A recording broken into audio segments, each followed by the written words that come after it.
So I was home on Thanksgiving minding my black ass business, and I was like, I want to watch something, and I jumped on Netflix, and She's Gotta Have It was there.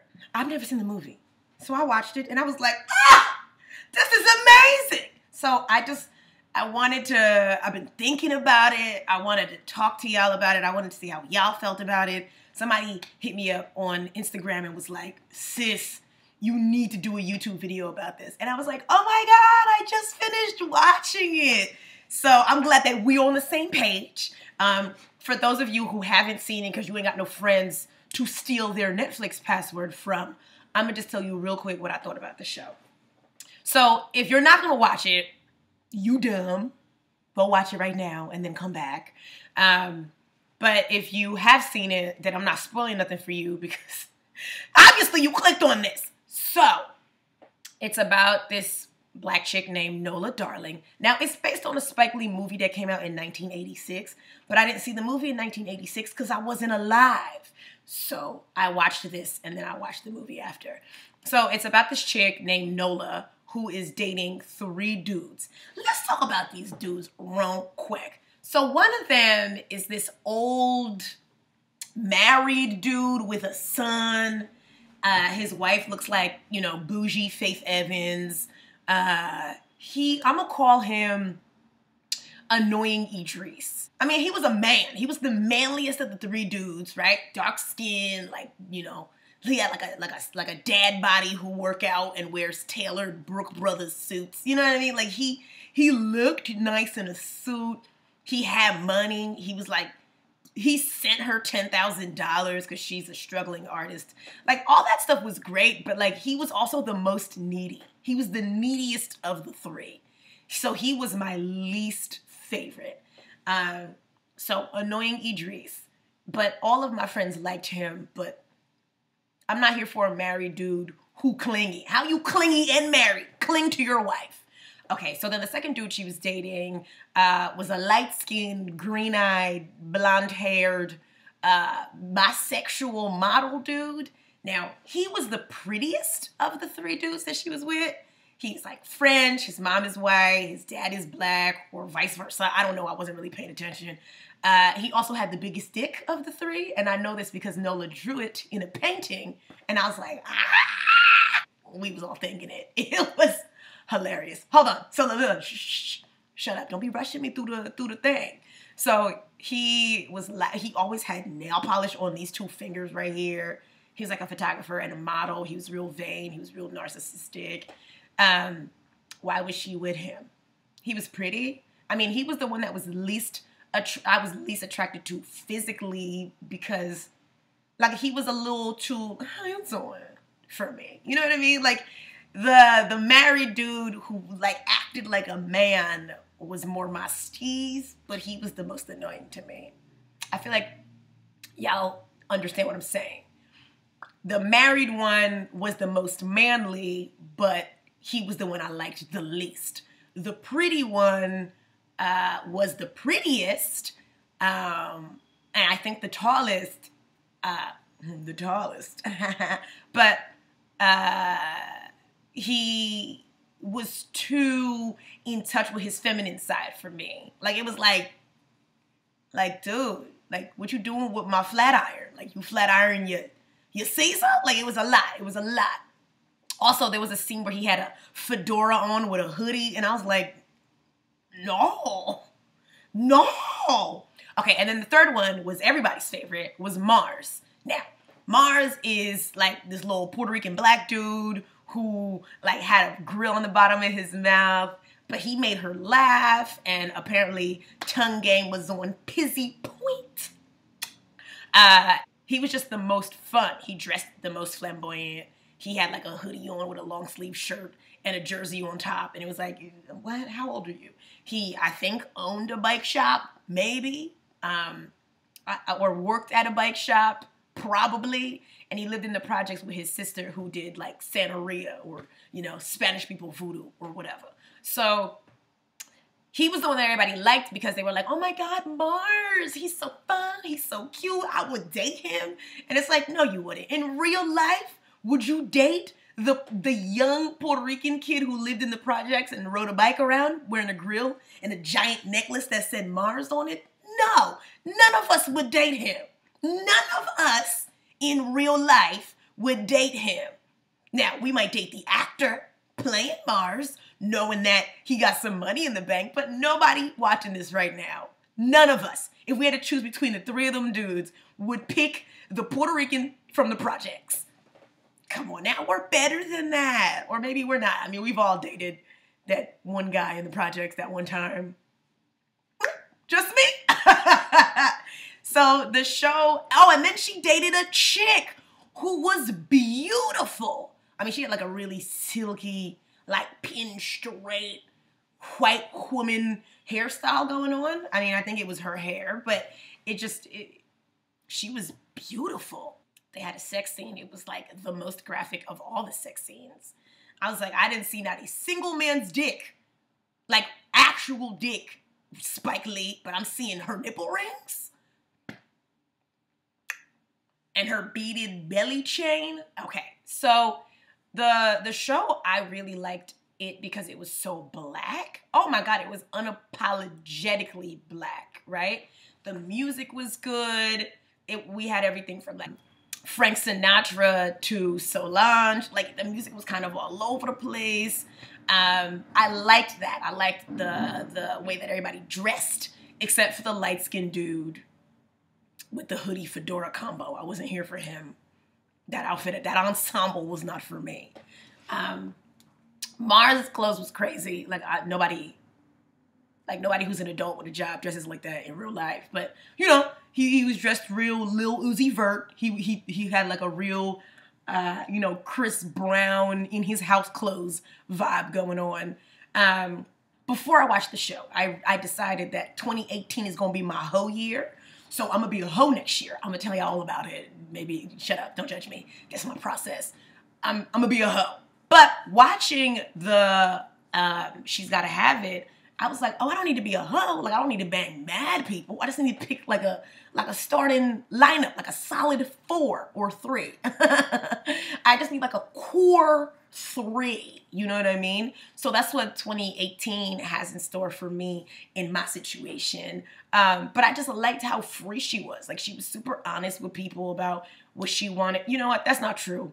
She didn't want to commit to any of them. And anytime it got too serious, she would pull all the way back. I was like, that's me! Is that me? I was watching the show and so many moments, so many different things happened that made me go, am I watching myself right now? Also, the neighborhood where the show is set is in Fort Greene, which y'all know I lived with Sush for a year. Like I was in Fort Greene for almost 3 years. So everything and everywhere that she was places that I used to go with my ex-boyfriend. And I was watching the show in the background like, let me see if I see him or his beard in the back. I didn't see him or the beard. But that bike place where Mars works is where he gets coffee and where he gets his bike fixed. You know why people love bikes. So I thought that was something that was, for me, was like, oh, that's my old hood. What else about the show stood out for me? Oh, she had a really cute Trini friend who had a cute body who went and got her ass done, okay? She went to get her butt done because she worked at a strip club and she wanted to be a dancer. Fat Joe was the manager. I was like, it's a lot happening. Fat Joe, do you really work here? Because it seems like this is kind of your steez. So she had a best friend. Her name was like Shatirika or Shatira or China, whatever her name was.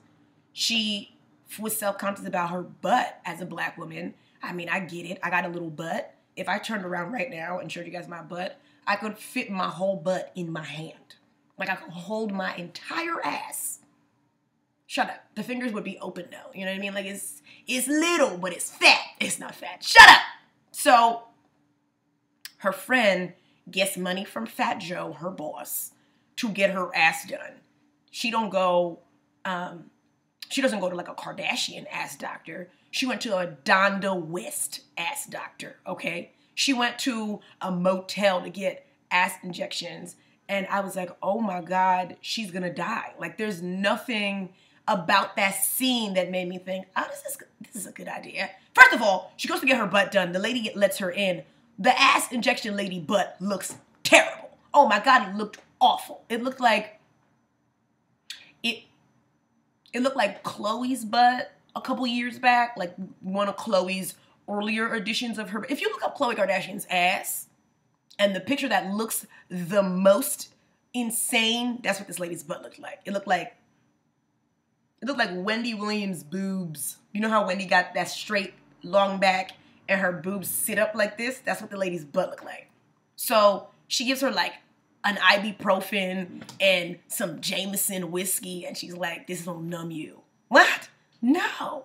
So her friend lays down in a dusty motel, face down in the pillow. That, to me, was the worst part of that entire sequence. I'm a germaphobe, and I'm too OCD to lay my face, my Haitian face, my radiant queen of a face in a motel room pillow.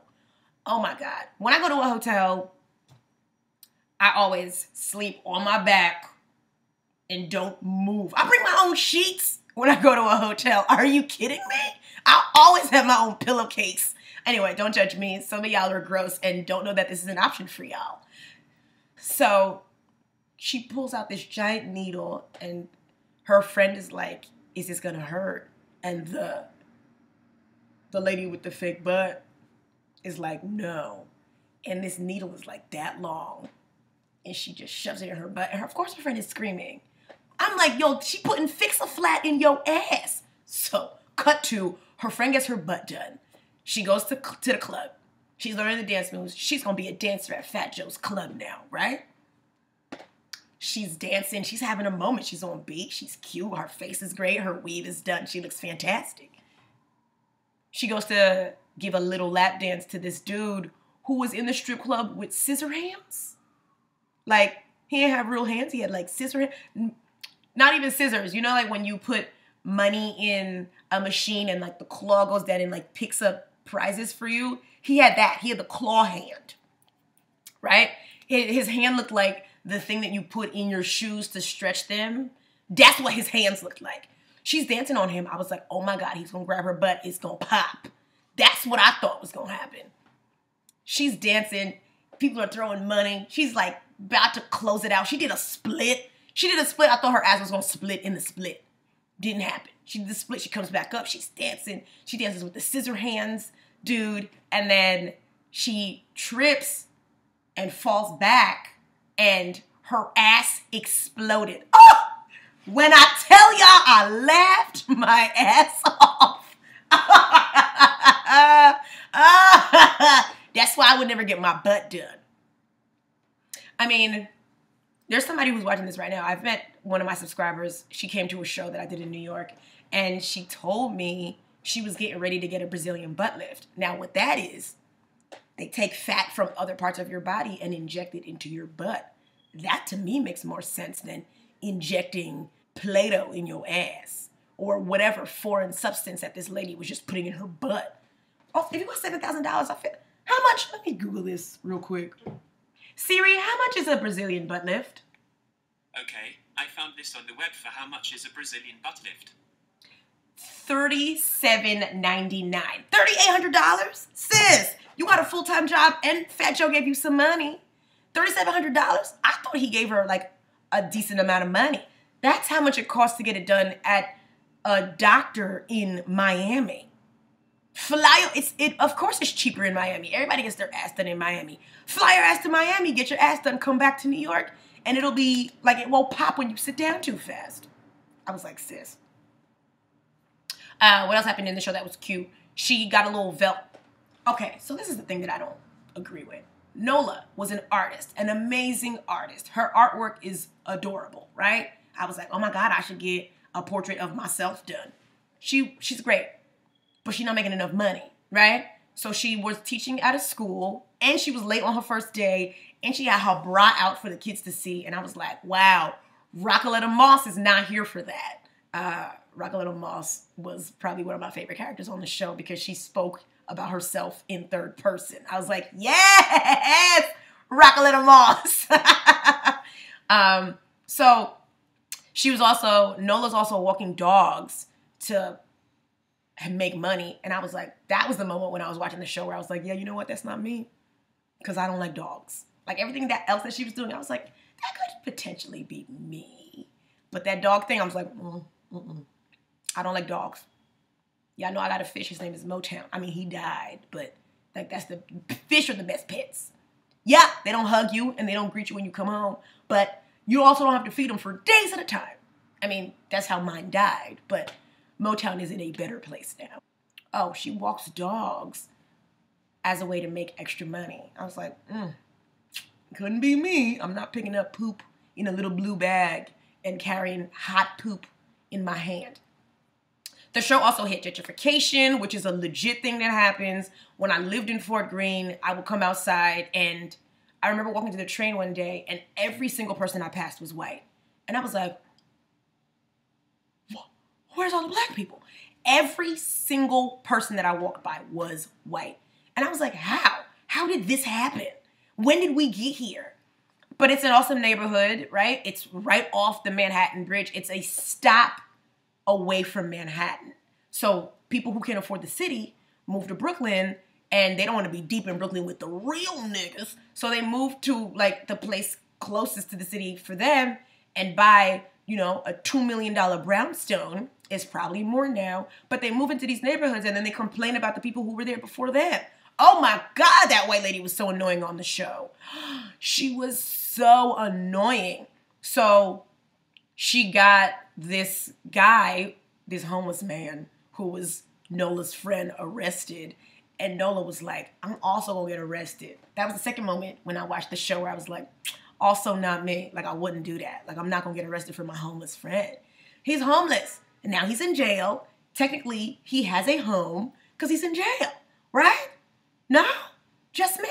I'm not getting arrested for my friend. I'm not even trying to get arrested for myself, sis. So that happened. The gentrification thing was annoying. Spike Lee's sister, you know how she's always in all his movies or in the project as he does. She played Nola's mom. I was like, ow, that's cute. The original Nola was also on the show. She like made a quick cameo and walked out, and I didn't know who she was because I didn't see the show. I mean, I ain't watched the movie. What else? What else? So the last scene, the last episode of the show, I was like, oh, that's cute. That's timely. It works with what's happening right now. Thanksgiving. She invites Mars to her house for Thanksgiving. She cooks. I'm like, oh my God, she chose Mars. That's cute. I like him, right? He can't support her in any way, shape, or form, but I like him. So he invites her. She invites him to the house. I was like, oh, that's cute. The doorbell rings. Annoying Idris Elba's there. I was like, the hell is he doing at the house? Why he not with his wife and his son? Where is Faith Evans and the mixed child? She invited all three men over to her house for Thanksgiving. And they stayed. And I was so disappointed in the last episode because I was like, oh my God, we're getting some drama. And then it was like, are they dancing to Raspberry Beret right now? All of them stayed. Nobody left. They playing cards. Are they playing Uno right now? Like, what's happening? Is somebody bringing out Jenga and Taboo? Like, it wasn't realistic. The rest of the show felt real to me, and that last episode took me completely out of it. I was like, what am I watching? What is this? What is this? So the last episode was a disappointment. If you liked it, please tell me why. I wasn't here for it. But then at the end of all that, the chick shows up to the house. And I was like, why wasn't she invited to dinner? You invited the dudes, but not the chick who you had these graphic ass sex scenes with? Sis.